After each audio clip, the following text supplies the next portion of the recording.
Hello बच्चों, आइए आज की क्लास में हम हिंदी में पढ़ते हैं सर्वनाम। सर्वनाम की जैसे ही बात आती है तो सबसे पहले जहन में एक बात आती है कि सर्वनाम हम किसे कहते हैं।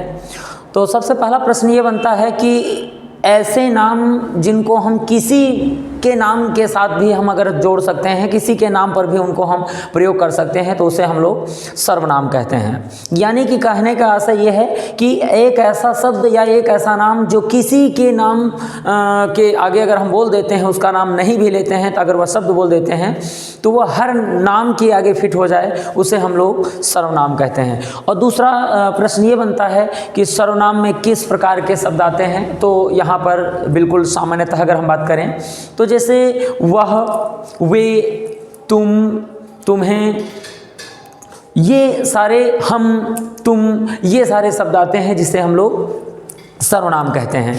तो चलते हैं, सबसे पहले हम लोग समझते हैं कि सर्वनाम के जो हैं भेद कितने हैं। तो सबसे पहला प्रश्न यही बनता है कि हमारे सर्वनाम में कुल भेदों की जो संख्या बनती है वो बनती है 6। तो जो 6 भेद हैं वो अलग अलग प्रकार के सर्वनाम होते हैं यहाँ पर। तो यहाँ देखेंगे आज सबसे पहले हम लोग देखते हैं अपने सबसे पहले संबंधवाचक, यानी कि संबंधवाचक सर्वनाम को हम समझते हैं। हम संबंधवाचक सर्वनाम किसे कहते हैं। तो सबसे पहला प्रश्न ये बनता है कि जहाँ पर दो वस्तु या व्यक्ति का संबंध का बोध होता है, कोई भी दो वस्तु हों या व्यक्ति हों, उनके संबंध के बारे में जहाँ पर भी थोड़ा बहुत बोध होता है तो उसे हम लोग क्या कहते हैं, संबंधवाचक सर्वनाम कहते हैं। तो यहाँ पर सबसे पहला एक छोटा सा पॉइंट है आपके सामने, जहाँ पर ये बताया जा रहा है जैसा करोगे वैसा भरोगे। यहाँ पर देखेंगे जैसा करोगे वैसा भरोगे, यानी कि यहाँ जो जैसा काम करोगे वैसा आप भरोगे।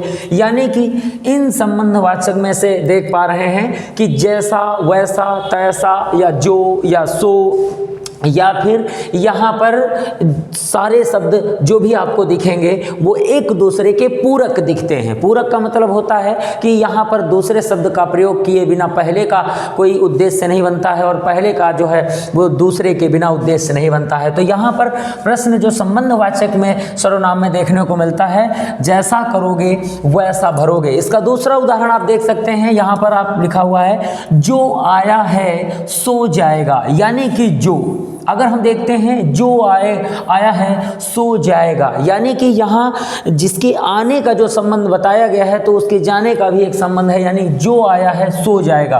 तो ऐसे में जो और सो, जैसा और तैसा, ऐसा वैसा, जैसा तैसा, कैसा वैसा, इस प्रकार के शब्दों का प्रयोग करते हैं जिनको हम लोग संबंधवाचक सर्वनाम कहते हैं। यहाँ पर दूसरा भी एक उदाहरण है आपके सामने, यहाँ पर लिखा है वह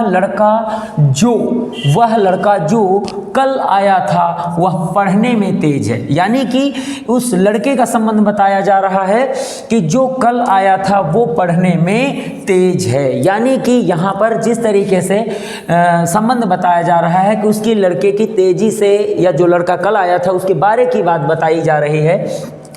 तो यहाँ पर पुनः एक बार समझ लेना है कि अगर हम लोग बात करेंगे संबंधवाचक सर्वनाम की, तो यहाँ पर सीधा सीधा एक जो प्रश्न आपका ये बनता है कि संबंधवाचक सर्वनाम में हमें जो शब्द देखने को मिलेंगे, जो शब्द प्रयोग किए जाते हैं, वो सारे के सारे या तो जैसा, तैसा, ऐसा, वैसा, कैसा, या फिर जो, सो, इन शब्दों का अगर हम प्रयोग देखते हैं तो वहाँ पर सदैव जो सर्वनाम होता है वो संबंधवाची सर्वनाम होता है। देखते हैं हम लोग दूसरे पुरुषवाचक सर्वनाम की ओर देखते हैं।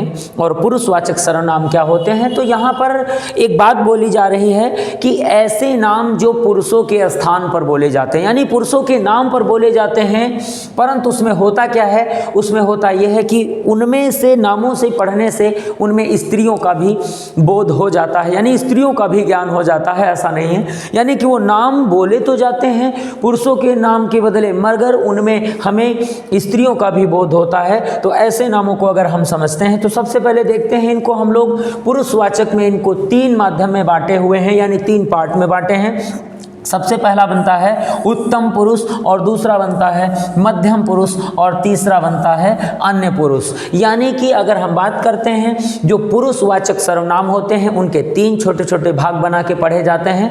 यहाँ पर सबसे पहला होता है उत्तम पुरुषवाचक सर्वनाम और दूसरा होता है मध्यम पुरुषवाचक सर्वनाम और तीसरा होता है अन्य पुरुषवाचक सर्वनाम। अब हम बात करते हैं सबसे पहले कि उत्तम पुरुषवाचक सर्वनाम होता कौन है। तो बहुत ही आसान है, आप समझ लीजिए। यानी कि जो भी वक्ता होता है, जो बोल रहा होता है, तो जो बोलने वाला है, वक्ता है, उसे हम लोग क्या कहते हैं, उत्तम पुरुष बोलते हैं, सर्वनाम बोलते हैं। और मध्यम पुरुष में कौन आता है, तो जो सुनता है, यानी जो सुन रहा होता है, जो श्रोता होता है, उसे हम लोग मध्यम पुरुष कहते हैं। परंतु हम बात करते हैं अन्य पुरुष कौन होते हैं, तो अन्य पुरुष वो होता है जिसके बारे में भी कोई बात कही जा रही होगी या जिसके बारे की कोई बात हो रही है, उसे हम लोग क्या कहेंगे, बोलेंगे अन्य पुरुष। यानी कि एक ही लाइन में अगर ये कहा जाए कि अगर हम तीनों को एक साथ समझने की कोशिश करते हैं तो उत्तम पुरुष वो होता है जो बोलता है, और मध्यम पुरुष वो होता है जो सुनता है, और जो यहाँ अन्य पुरुष वो होता है जिसकी बात कही जा रही होती है। तो एक एक पॉइंट को समझते हैं। उत्तम पुरुष में कौन कौन से सारे सर्वनाम वाची जो शब्द हैं आते हैं, तो यहाँ पर जैसे मैं और हम, अगर देखेंगे मैं शब्द का जहाँ प्रयोग किया जा रहा है, इसमें सदैव स्वयं की बात होगी, यानी जो वक्ता होगा वो अपने बारे में बताने की बात कोशिश कर रहा होगा। अगर हम भी बोला जा रहा है तो इसका भी संबंध होता है कि जो भी वक्ता है, जो बोल रहा है, वो अपने बारे के लिए कुछ कह रहा है, यानी कि वो अपने लिए बोल रहा है। श्रोता का मतलब होता है श्रोता, यानी कि अगर हम वही श्रोता की बात करते हैं, सुनने वाले की बात करते हैं या मध्यम पुरुष की बात करते हैं, तो वहाँ पर सदैव या तो तू या तो तुम या तो आप शब्द का प्रयोग किया जाएगा, जो कि पुरुषवाची सर्वनाम के मध्यम पुरुष सर्वनाम के शब्द में आते हैं। तो यहां फिर समझ लीजिएगा, जैसे बात करी गई तू या फिर तुम या फिर आप, यानी कि ये जो शब्द यहाँ पर बताए गए हैं, इन शब्दों से ये पता चलता है कि ये वो व्यक्ति है जो किसी बात को सुन रहा है, यानी कि श्रोता की बात की जा रही है। अगर हम तीसरे पर्सन की बात करते हैं, अन्य पुरुष की बात करते हैं, तो वही बात आई कि जिसके बारे में कोई बात बोली जा रही होती है या कही जा रही होती है, तो उनके शब्दों में जैसे हम यूज़ कर सकते हैं, जैसे वह यूज़ कर सकते हैं, वे, और यूज़ कर सकते हैं यह, और यूज़ कर सकते हैं ये, यानी कि वह, वे, यह, ये, इस प्रकार के शब्दों का प्रयोग कर सकते हैं जिनके बारे में कोई भी बात बोली जा रही होती है। चलते हैं आगे की तरफ, चलते हैं अगले नंबर पे आते हैं हम लोग। तीसरे नंबर पे निजवाची सर्वनाम जो हमारे होते हैं, निजवाची सर्वनाम को समझने की कोशिश करते हैं। सबसे पहले जहाँ देखेंगे निजवाचक सर्वनाम, निज का मतलब क्या होता है, यहाँ पर निज का मतलब स्वयं से होता है, निज का मतलब निजी होता है, पर्सनल होता है। तो यहाँ पर हम देखेंगे अपने लिए आप शब्द का, यानी कि सबसे महत्वपूर्ण बात है यहाँ जो निज शब्द होगा, जिसे हम निज कहते हैं, निज शब्द का प्रयोग किया तो अपने लिए जाता है, परंतु वो सदैव कभी करता नहीं होता है, यानी कि वो काम को करने वाला नहीं होता है। वो केवल निज के लिए यूज हुआ है, आपके लिए यूज हुआ है, परंतु वो बंदा कभी करता नहीं होता है। ये बात आपको अलग से याद रखनी है। इसके लिए बहुत अच्छे उदाहरण जैसे हम समझ पाए, जैसे लिखा है तू अपना काम कर, यानी कि तू अपना, यानी कि यहाँ पर देख रहे हैं एक शब्द हमें मिला है, एक हमें सर्वनाम मिला है, निजवाची सर्वनाम मिला है अपना। यहाँ अपना शब्द अपने के लिए है, मगर यहाँ ये काम स्वयं नहीं है, यानी कि वो करता नहीं है। तू अपना काम स्वयं कर। अगर हम दूसरे भी वाक्य में देखते हैं, वह स्वयं काम करता है, यानी कि यहाँ बात करी जा रही है वह स्वयं। अगर ये स्वयं यूज तो किया गया है, मगर यहाँ वो करता नहीं है जिसके लिए बात करी जा रही है, वह स्वयं, यानी कि वह स्वयं अपना काम करता है। ऐसा लगता है कि स्वयं के लिए यूज किया गया है, मगर ये करता नहीं है। अगले प्रश्न में भी अगर देखते हैं, आप आजकल कहाँ रहते हैं, ये शब्द जो यूज़ किया गया है, जिसे हम निजवाची सर्वनाम शब्द कहते हैं, यूज़ तो आप किया गया है, आप स्वयं के लिए होता है, निज के लिए होता है, परंतु यह दूसरे के लिए बात कही जा रही है। आप आजकल कहाँ रहते हैं, यानी कि इन निजवाची सर्वनामों में सबसे बड़ी बात ये देखने को मिलती है कि वहाँ पर जो शब्द बोला जाता है वो सदैव निजवाची होता है, स्वयं के लिए होता है। परंतु सबसे बड़ी विशेषता याद रखना है कि ये कभी कर्ता नहीं होता है। दूसरे की बात करते हैं, चौथे नंबर पे बात करते हैं निश्चयवाचक सर्वनाम। निश्चयवाचक सर्वनाम की बात जब करते हैं तो एक बात सामने आती है कि यहाँ पर चाहे तो वस्तु हो चाहे तो व्यक्ति हो, यानी कि वस्तु हो चाहे तो व्यक्ति हो, उसका बिल्कुल निश्चित रूप से हमें ज्ञान हो जाता है कि नहीं ये चीज़ जो है वो कौन सी है, ये क्या है, यानी कि पूर्णतः बोध होना किसी चीज़ का, वस्तु का, व्यक्ति का पूर्णतः बोध होना ही निश्चयवाचक सर्वनाम कहलाता है। ये चीज़ आपको ध्यान रखनी है।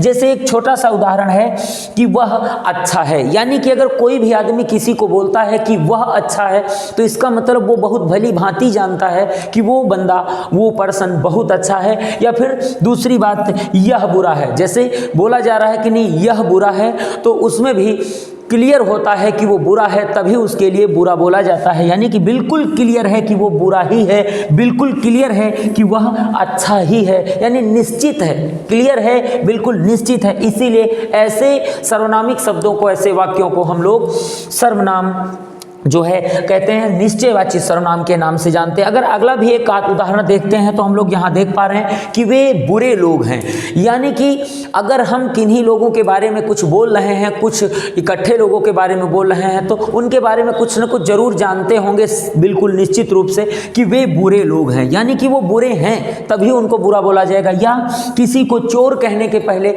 ये निश्चित किया जाता है कि वो चोर है या नहीं, यानी कि निश्चित रूप से क्लियर है कि वो चोर है, यानी कि यहाँ पर ये शब्द जो है ये चोर है, यानी कि बिल्कुल फिक्स है, बिल्कुल निश्चित है कि वो चोर है, यानी कि इसीलिए इनको निश्चयवाची सर्वनाम के नाम से जाना जाता है। आइए चलते हैं अगले सर्वनाम पर, हम चलते हैं अनिश्चयवाचक सर्वनाम पे। नंबर 5, इसका जो पांचवा भेद है, सर्वनाम का जो पांचवा भेद है वो है अनिश्चयवाचक सर्वनाम, यानी कि वास्तव में अगर देखा जाए यहाँ पर चाहे तो वस्तु हो चाहे तो व्यक्ति हो, उस चीज़ का हमें कोई क्लियर ज्ञान नहीं होता है या उसके बारे में हमें संदेह होती है तो वो अनिश्चयवाचक के रूप में रखा जाता है। यानी कि अगर आपको संदेह है, बात क्लियर नहीं है, तो वो सदैव अनिश्चयवाचक में रखा जाएगा। इसके उदाहरणों के लिए अगर हम देखें तो जैसे यहाँ पर आप एक छोटा सा उदाहरण देख रहे हैं कि कुछ दे दो, यानी कि अगर हम कहीं पर खड़े हैं या कहीं दुकान में हैं, अगर किसी से कुछ कहते हैं कि कुछ दे दो, यानी कि निश्चित नहीं है कि हाँ वो दिया क्या जाए, यानी कि क्या उसको दिया जाए या वो क्या मांगना चाह रहा है, यहाँ पर कुछ निश्चित नहीं है। अगर ऊपर वाले भी हम उदाहरण को देख रहे हैं, यहाँ कुछ नहीं है, यानी कि अगर ऐसा कहा जा रहा है कि यहाँ कुछ नहीं है तो यहाँ पर जो है ये पता चल रहा है कि संदेह में है कि यहाँ कुछ नहीं है। या इसके भी उदाहरण को अगर आप समझ रहे हैं, घर में कौन है, घर में कौन है, अगर ऐसा कोई पूछता है तो यहाँ पर पक्का संदेह होता है, बिल्कुल कंफर्म है कि संदेह है कि घर में कौन है, क्लियर नहीं है कौन है। और या फिर कोई आया था, यानी कि ऐसा भी कह सकते हैं कि घर में कोई आया था, यानी कि क्लियर नहीं है, अनिश्चित रूप से यहाँ पर है, इसलिए इसे अनिश्चयवाचक सर्वनाम के नाम से जानते हैं। जैसे कुछ कपड़ा दे दो, जैसे एक अच्छा दूसरा उदाहरण है कि कुछ कपड़ा दे दो, कपड़ा दे दो, दे दो। तो यहाँ पर अगर दुकानदार से ही अगर हम बात करें तो अगर उससे बोला जा रहा है कि कुछ कपड़ा दे दो, तो यहाँ ना तो वो मीटर में बताया जा रहा है, ना ही उसके बारे में कुछ बताया जा रहा है, कि यानी कंफर्म नहीं है कि कुछ माने पता नहीं कितना। तो अनिश्चयवाचक सर्वनाम की जो शब्द होते हैं उनमें से आपको क्या दिखेगा, कुछ दिखेगा, और क्या दिखेगा, कोई दिखेगा, और क्या दिख सकता है, कौन दिखेगा। यानी कि कहीं ना कहीं तुमको यहाँ ऐसे शब्द दिखेंगे जो कि आपको क्लियर होने से रोकते हैं, यानी कि क्लियर ज्ञान होने से जो है रोक लेते हैं, वहाँ पर बात पूरी कंफर्म नहीं होती है। अगले प्रश्न पे देखते हैं प्रश्नवाचक सर्वनाम। प्रश्नवाचक सर्वनाम का मतलब ही होता है जहाँ पर कोई भी प्रश्न पूछने का आपको बोध होता है या अनुभव होता है, तो वहाँ पर हम लोग प्रश्नवाचक सर्वनाम का प्रयोग करते हैं। जैसे सिंपल सा प्रश्न है कि तुम कैसे हो, यानी कि यहाँ पर सीधी सीधी बात करी जा रही है कि तुम कैसे हो। या फिर एक दूसरा उदाहरण है आपके सामने कि वह क्या करता है, वह क्या करता है, यहाँ पर भी पूछा जा रहा है कि भैया वो क्या करता है, यहाँ पर भी पूछने का ही बोध हो रहा है। कुछ प्रश्न पूछा जा रहा है कि तुम कैसे हो, या फिर इसके ऊपर वाले अगर हम उदाहरण को भी देखें तो यहाँ पर भी आप देखेंगे कि तुम कहाँ जा रहे हो, यानी कि तुम कहाँ जा रहे हो। तो जिस तरीके से अभी हम देख रहे थे कि सर्वनाम की अगर हम बात करते हैं तो सर्वनाम जो हमारे होते हैं वो उसके भेद कितने होते हैं, तो भेद होते हैं 6। और अगर हम सर्वनाम की बात करते हैं, सर्वनाम क्या चीज़ है, तो सर्वनाम वो शब्द होते हैं जो किसी भी इंसान के नाम के साथ बोले जा सकते हैं। इनमें कोई भी अलगाव नहीं होता है, प्रत्येक इंसान या प्रत्येक व्यक्ति के जो है नाम के साथ इनको बोला जा सकता है।